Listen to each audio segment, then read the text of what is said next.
घर देखी बाबा मोरा लगाना करवले हो।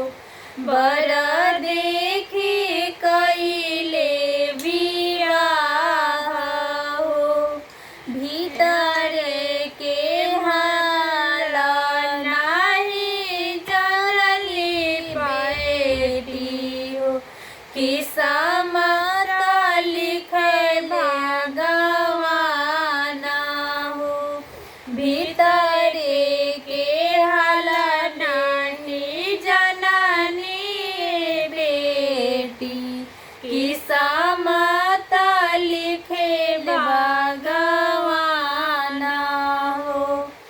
आवना बैसन बेटी मचिया हमार हो। कहाँ दिलवा के हाल हो। आवना ए बेटी बैठा मचियावा हो।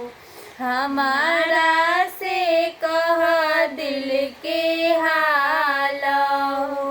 कवन कवन दुख तुहरा रे बेटी हम कह समझाई हो। कवन कवन दुख बेटी तुहरा बारी हमसे कहना समझाई हो।